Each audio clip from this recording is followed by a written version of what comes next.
Go. Chapter 5. Plans are hatched. When Mr. Morales went into the kitchen to get a glass of water, I carefully opened the lock that doesn't lock and slipped out of my cage. I leapt over to the chair, then scampered down to the floor and hid in the corner behind the long curtains. Mr. Morales returned and sat down again. The children were still thumping and bumping and were now screaming and screeching as well. "Say, Humphrey, maybe you need some water too," he said and leaned towards my cage. Mr. Morales gasped when he saw that it was empty. "Humphrey, where did you go?" "Oh, I should have known you'd escape. I'd run away from those kids if I could too. But do me a favor, Humphrey, please come out." In a panic, he darted around the room. "The kids in room 26 will hate me if I lose you," he said.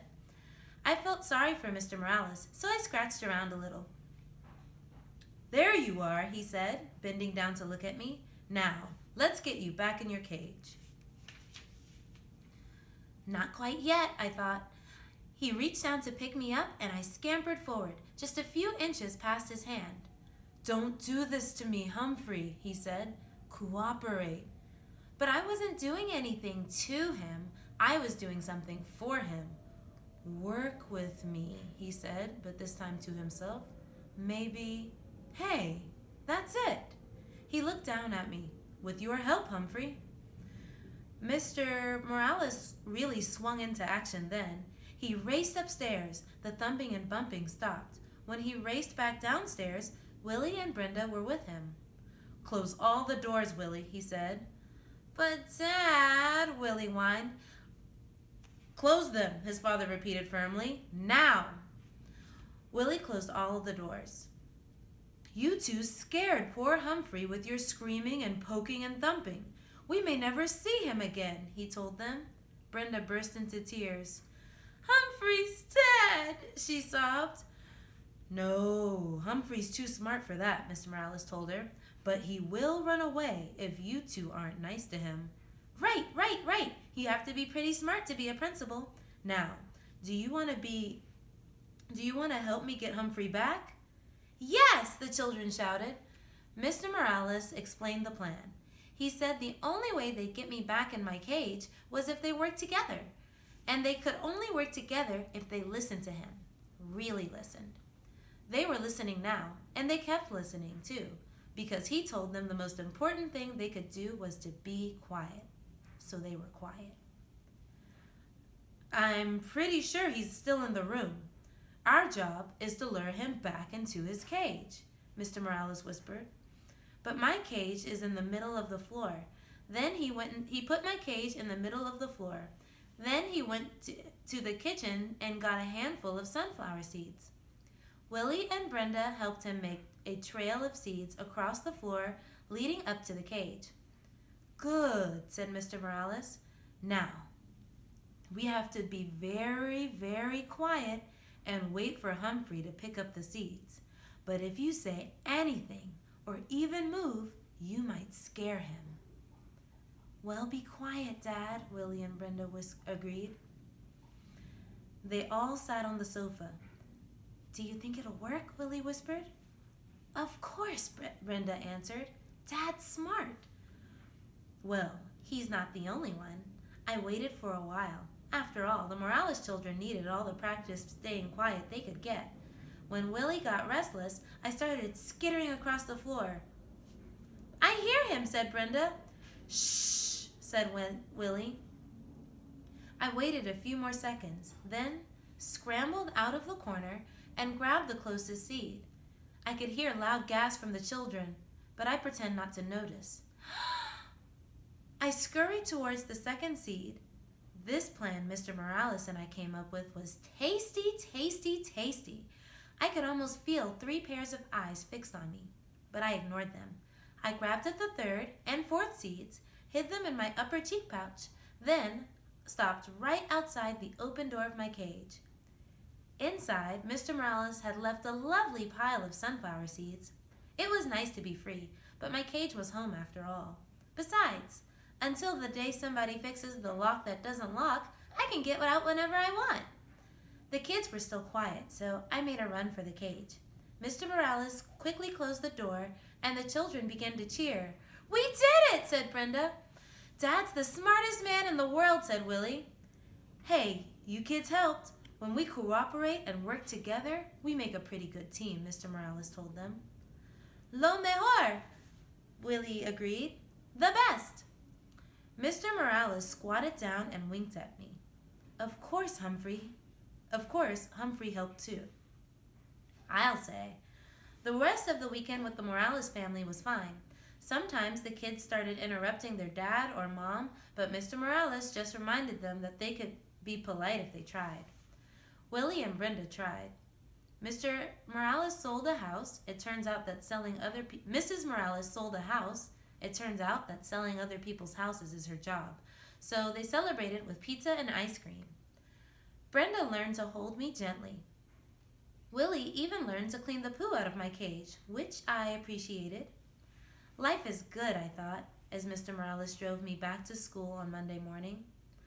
Then I remembered Mrs. Brisbane and how she'd say I was a troublemaker and she was going to get rid of me.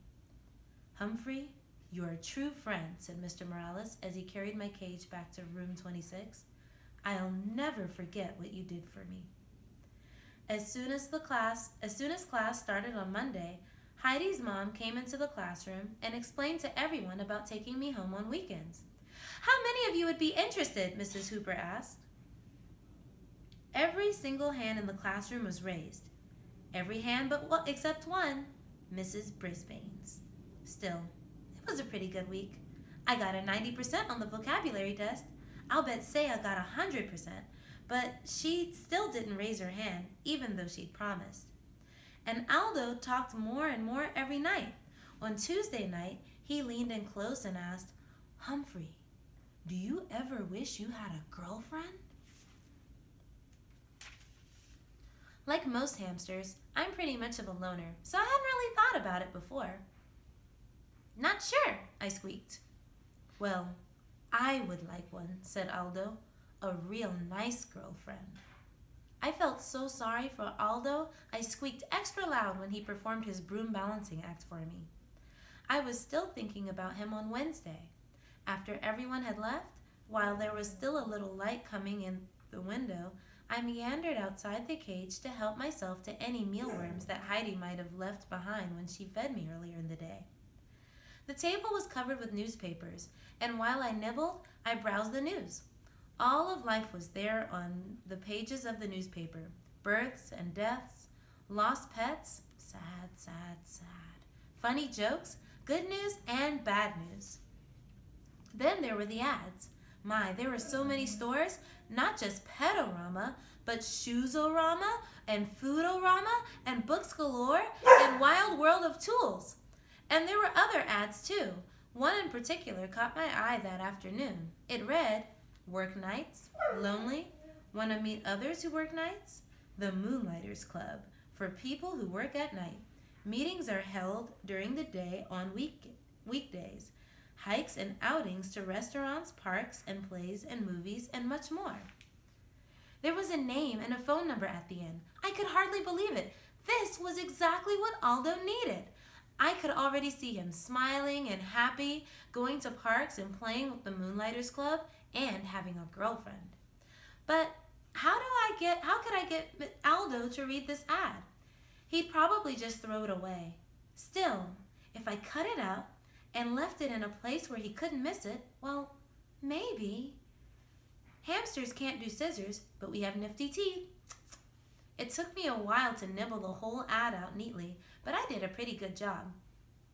Then I stood the clipping up against my cage. Aldo couldn't help but see it if he looked at me, which he always did. That evening, I was more anxious than usual for Aldo to arrive. When he turned on the lights, I squeaked, "Hello!" right away. "Greetings to you, my little friend," said Aldo as he pushed his cart into the room. "You sound like you have something on your mind." "You bet," I tried to tell him. He ambled over to my cage and leaned down to look in. "What's happening, Humphrey?" he asked. I saw his eyes light on the scrap of newspaper. Hey, I can hardly see you. He reached out and pushed the clipping aside. Read it! I squeaked right out. Of course, he didn't understand. He didn't even look at what the ad said. He just set it down next to the cage and leaned in closer. I was squeaking a blue streak. Look at it now! Calm down, Humphrey. I've got a treat for you, said Aldo. He reached into his pocket and pulled out a tiny bit of carrot. Your pal Aldo would never forget you. My heart sank.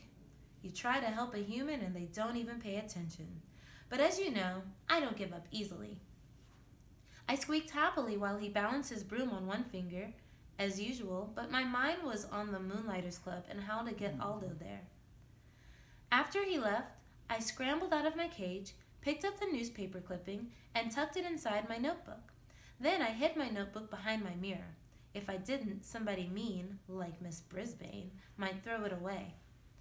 I was still wondering what to do with it the next day when Mrs. Brisbane rolled in a cart with a big machine on it. This is the overhead projector, she told the class. I'm going to use it for some map work. When Mrs. Brisbane turned the machine on, a bright light was projected onto the wall. Then she placed a paper map on the glass, and suddenly that map showed up really big on the wall. She could even write on it and draw on it, and you could see everything she wrote. A machine like this could come in very handy, I thought. So when Mrs. Brisbane turned the machine off and sent my classmates off to lunch, I thought about that machine. When AJ cleaned my cage and changed my water and bedding, I thought about that machine. I thought about it so hard, I suddenly came up with a really, really, really good plan. But it would be difficult to carry out and dangerous as well. Tip 5. If a hamster manages to escape his cage, you can sometimes lure him back with a trail of sunflower seeds.